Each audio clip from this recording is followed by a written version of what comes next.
بسم اللہ الرحمن الرحیم۔ السلام علیکم ناظرین، ایمان کی خاطر اپنی جان قربان کرنے والی ایک دلیر خاتون جس نے حضرت موسیٰ علیہ السلام کی پرورش کی اور بچپن میں انہیں فرعون کے ظلم و جبر سے بچایا، لیکن جب اس خاتون نے اللہ پر ایمان لایا تو فرعون نے اس کے ساتھ کیا سلوک کیا، اور ایسا کیا ہوا کہ اس خاتون کو دنیا کی عظیم ترین عورت کا لقب دیا گیا۔ فرعون مصر کا ایک ظالم اور جابر بادشاہ تھا۔ اس نے مصر میں آباد قوم بنی اسرائیل کو غلام بنا رکھا تھا اور ان پر ظلم کے پہاڑ توڑتا تھا۔ فرعون نہایت ہی مغرور بادشاہ تھا اور خود کو لوگوں کا خدا اور رازق کہلواتا تھا، لیکن کسی میں بھی اتنی جرت نہ تھی کہ فرعون کی مخالفت کر سکے۔ لہذا اللہ نے فرعون کے خاتمے کا ارادہ کیا تو بنی اسرائیل میں حضرت موسیٰ علیہ السلام کی پیدائش ہوئی۔ جب موسیٰ علیہ السلام کی پیدائش ہوئی تو ان دنوں فرعون نے اپنے سپاہیوں کو یہ حکم دے رکھا تھا کہ بنی اسرائیل میں جو بھی لڑکا پیدا ہو اسے قتل کر دیا جائے۔ لہذا اس مصیبت و آفت کے دور میں مجبوراً حضرت موسیٰ علیہ السلام کی والدہ نے آپ کو ایک صندوق میں رکھ کر صندوق کو مضبوطی سے بند کر دیا اور اسے دریائے نیل میں ڈال دیا۔ دریا سے نکل کر ایک نہر فرعون کے محل کے نیچے بہتی تھی۔ اللہ کی قدرت یہ ہوئی کہ یہ صندوق دریائے نیل سے بہتے ہوئے اس نہر میں چلا گیا۔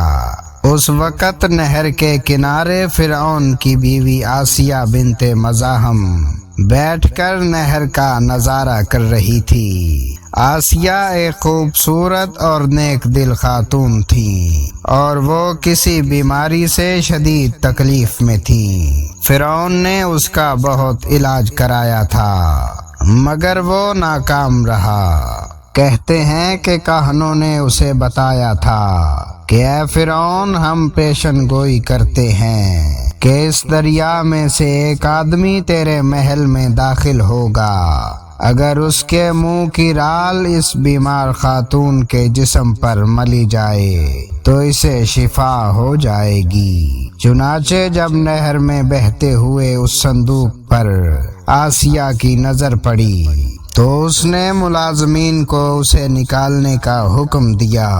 جب اس صندوق کو پانی سے نکالا گیا اور اسے کھولا گیا اور ملکہ نے اس بچے کو دیکھا تو اسے یوں محسوس ہوا کہ ایک بجلی سی چمکی ہے جس نے اس کے دل کو منور کر دیا ہے۔ آسیہ کے دل میں اس بچے کی محبت نے گھر بنا لیا۔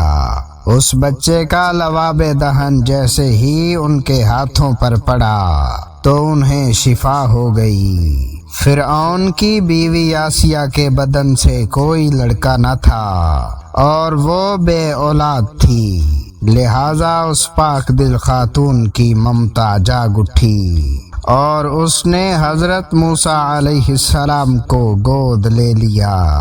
اس طرح اللہ کی قدرت سے موسیٰ علیہ السلام کی پرورش اسی فرعون کے محل میں ہوئی جس نے آپ علیہ السلام کے ہاتھوں سے ہلاک ہونا تھا۔ دراصل لفظ فرعون اس دور میں مصر کے بادشاہ کا لقب ہوا کرتا تھا۔ حضرت موسیٰ علیہ السلام کے قصے کے سلسلے میں دو فرعونوں کا ذکر آتا ہے، ایک وہ جس کے زمانے میں آپ پیدا ہوئے اور جس کے گھر میں آپ نے پرورش پائی، اور دوسرا وہ جس کے پاس آپ ایمان کی دعوت اور بنی اسرائیل کی آزادی کا مطالبہ لے کر گئے۔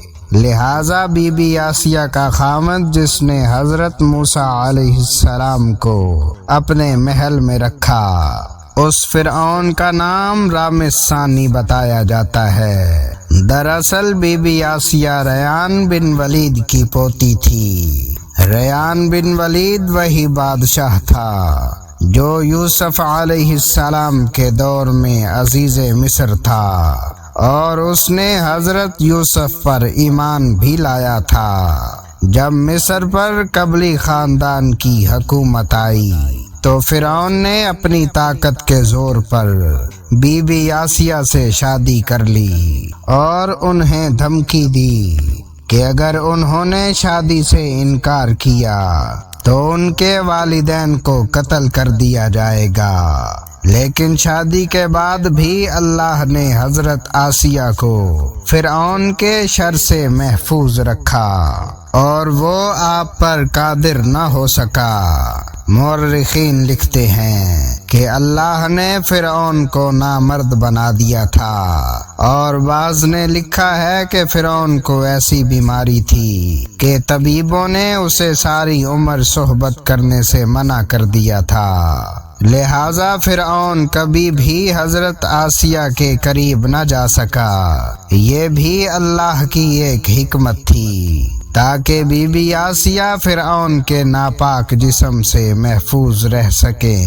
بہرحال حضرت موسیٰ علیہ السلام کی پرورش فرعون کے محل میں کسی شاہی فرد یا شہزادے کی مانند ہوئی۔ ہر طرح کی آرام و آرائش آپ کے لیے دستیاب تھی، لیکن قبطیوں کے درمیان زندگی گزارنے کے باوجود موسیٰ علیہ السلام فطری طور پر ان سے مختلف کردار کے مالک تھے۔ حضرت موسیٰ فرعون کے غرور و تکبر اور خدائی کے دعووں کو ناپسند کیا کرتے تھے، اور ہمیشہ توحید کے متعلق واضح بات کیا کرتے جو فرعون اور اس کے درباریوں کو ناگوار گزرتی تھی۔ بہت جلد وہ وقت بھی آ گیا جب اللہ نے موسیٰ علیہ السلام کو نبوت عطا کی اور آپ فرعون کے دربار میں اسلام کی دعوت لے کر تشریف لائے۔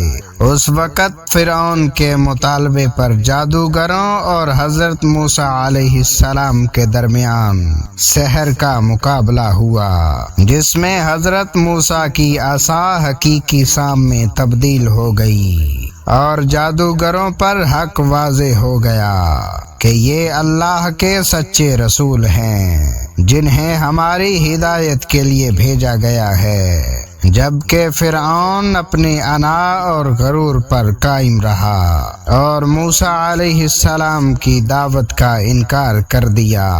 اسی دربار میں بی بی آسیہ بھی موجود تھیں، لہٰذا آپ نے جب یہ منظر دیکھا تو آپ کے دل میں فوراً حق کا نور چمک اٹھا اور آپ حضرت موسیٰ علیہ السلام پر ایمان لے آئیں۔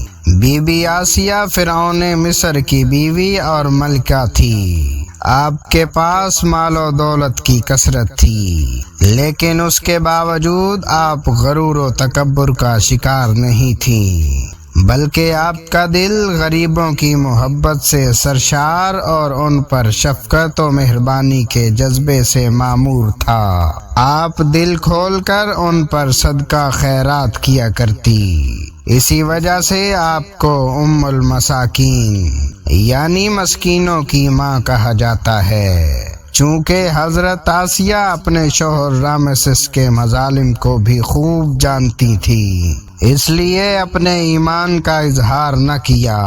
آپ چھپ چھپا کر اللہ کی عبادت کیا کرتی اور اللہ سے یہ دعا کرتی کہ اے اللہ مجھے فرعون اور اس کے عمل سے نجات دے، میں اس کے کفریہ حرکتوں سے بیزار ہوں۔ حضرت آسیہ خفیہ طور پر موسیٰ علیہ السلام کے خدا کی عبادت کرتی اور دعا و استغفار میں مشغول رہتی، یہاں تک کہ فرعون کو ایک دن آپ کے ایمان لانے کی خبر ہو گئی۔ اس نے ایک روز اپنے درباریوں سے کہا، کیا تم لوگوں کو میری بیوی کی کچھ خبر ہے؟ تم لوگ اس کے متعلق کیا جانتے ہو؟ سب نے بی بی آسیہ کی بڑی تعریف کی اور ان کی بھلائیاں بیان کی۔ فرعون نے کہا کیا تم لوگوں کو نہیں معلوم وہ میرے سوا دوسرے خدا کو مانتی ہے؟ لہذا فرعون نے حضرت آسیہ کو دربار میں بلایا اور ان سے دریافت کیا کہ تو کسے اپنا معبود مانتی ہے؟ حضرت آسیہ نے دلیری اور جذبہ ایمانی سے جواب دیا کہ میں موسیٰ کے رب پر ایمان رکھتی ہوں جو میرا تیرا اور ہم سب کا خدا ہے۔ فرعون اس بے باک جواب پر غضبناک ہو گیا اور بہت جلد پورے شہر میں اس بات کی شہرت ہو گئی کہ فرعون کی بیوی اور ملکہ نے فرعونی طور طریقے کو ٹھکراتے ہوئے دین موسیٰ قبول کر لیا ہے۔ پہلے تو فرعون نے بی بی آسیہ کو سمجھا بجھا کر اور ڈرا دھمکا کر موسیٰ علیہ السلام کے دین کو چھوڑنے کو کہا، لیکن جب اس نے حضرت آسیہ کے چٹان جیسے مضبوط ایمان اور جذبے کو دیکھا تو اس نے ظلم و بربریت سے کام لینے کی ٹھان لی۔ فرعون نے اپنے اہلکاروں کو حکم دیا کہ آسیہ کو تپتے ہوئے ریگستان کی دھوپ میں لٹا دیا جائے، لہذا آپ کو شدید گرمی میں ریت کے تپتے میدان میں چھوڑ دیا گیا۔ فرعون اس جگہ دورہ کرتا رہا اور کہتا رہا کہ اب تو باز آ جا، اگر تو نے میری بات مان لی تو محل کی شاہی زندگی اور آرام و آرائش سبھی تیرے منتظر ہیں۔ مگر حضرت آسیہ پر اس کا کوئی اثر نہ ہوا، کیونکہ آپ کو جنت کے اس لافانی محلات پر ایمان تھا جو اللہ نے انہیں عطا کرنے کا وعدہ کیا تھا۔